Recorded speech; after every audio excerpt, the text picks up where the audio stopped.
This is the IBM eServer xSeries 220. This is the first piece of server hardware that I've ever obtained. I got it for like $10 at the DI. And it's a dual Pentium 3 server computer with like 3 of these 34GB SCSI hard drives, one of which did not work too well. So I gave it the kill treatment, powered up, and scratched surfaces with a screwdriver.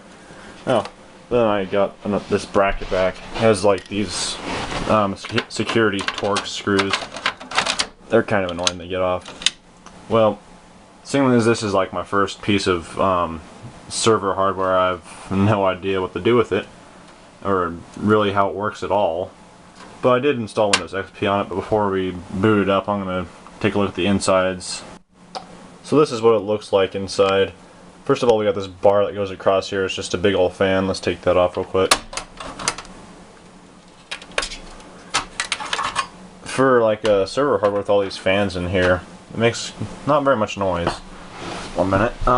Okay, so we got these like toolless expansion slot locks, and what's got in it is like a Ethernet card there. Then it's got about like a 1.25 gigs of RAM inside of it with some sort of SD RAM or DDR. Actually, I think that's SD RAM. I don't know. And then I'm currently using like the onboard SCSI thing. I really don't know anything about SCSI, so yeah, don't expect much knowledge from me. And here's like the two Pentium 4 or Pentium 3 1.4 gigahertz CPUs. And these aren't like slots like regular Pentium 3s that you'd see like big old slot. I think that's just desktop hardware. This is like server hardware, so they're actually you know, socketed. And apparently for each CPU it's got this like power delivery like card that goes in there, which is kind of cool. I've never really seen that before. And then right here's like the back plane for the SCSI hard drives. I can't really take that out because the drives are in there right now. The 2 drives, not the 3 drives. The third one's broken, as you've seen before.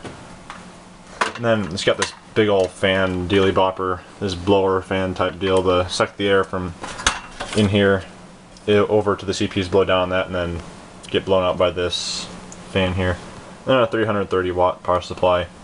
So that's about it for this case, except for that it weighs like freaking a ton. Now let's try to sit on my leg.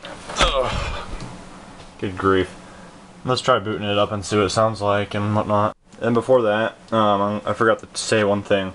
This is a SCSI card that came out of this. I think it's like a SCSI controller. I don't know what it is, but you can plug the hard drives into it, and it's like own Intel CPU on it, and LEDs that blink around. This is what originally everything was hooked up to, but I couldn't get anything to work with this thing, so I took it out and just plugged it into the motherboard. And apparently, at first, when I got this thing, these 3 drives were in RAID 5, I think it was, but one of them was bad, so nothing worked, and I didn't really care to know it's on those hard drives anyway. I just wiped them and put Windows XP on it. So, back to booting it. And since I like listening to computers boot up and their hard drive sounds and stuff, just go on YouTube and watch that. I'll just throw that in with this. And first thing to note is that this power button has this weird bezel around it, so you can't use your thumb to push it on. I'm guessing that's because they didn't want you to power it off on accident, which I don't know. If this server's running, why would anybody's fingers would be in there poking around the power button? So anyway, let's turn it on. Yeah, this is the first time I've ever gotten my hands on like server / SCSI type weird hardware that I've never used before.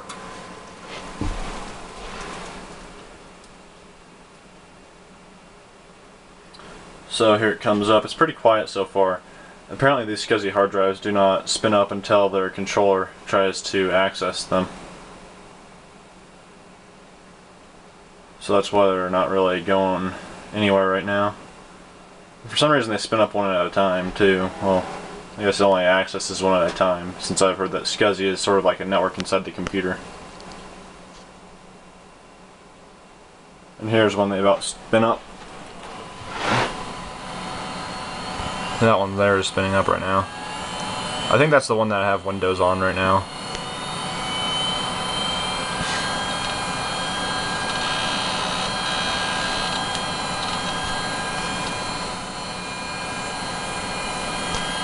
And there goes a second one.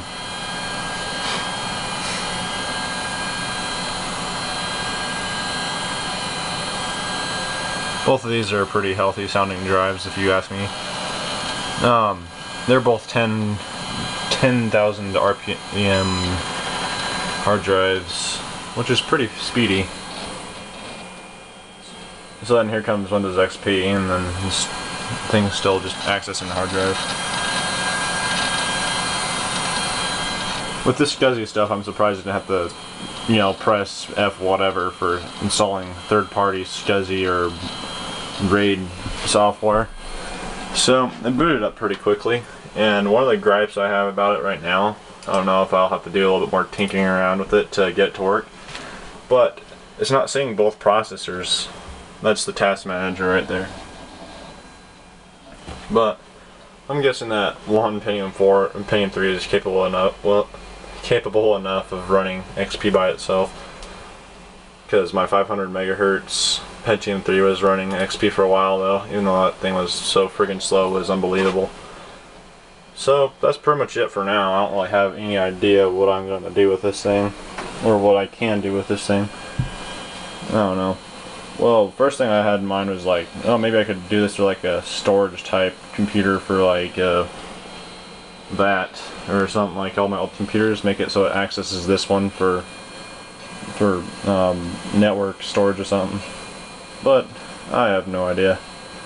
So I guess that's it for now. Let me shut this down real quick.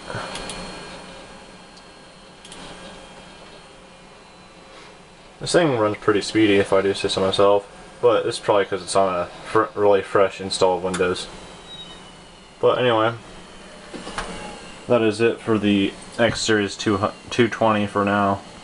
Maybe when I get things figured out a little bit more, I'll make a follow-up video and show you what I did with it, if I do anything with it at all. These hard drives are pretty interesting. IBM UltraStar. They're made around the same time as the Death Stars were, but I don't know. I took the other one apart, and from what I've heard, the Death Stars have glass platters.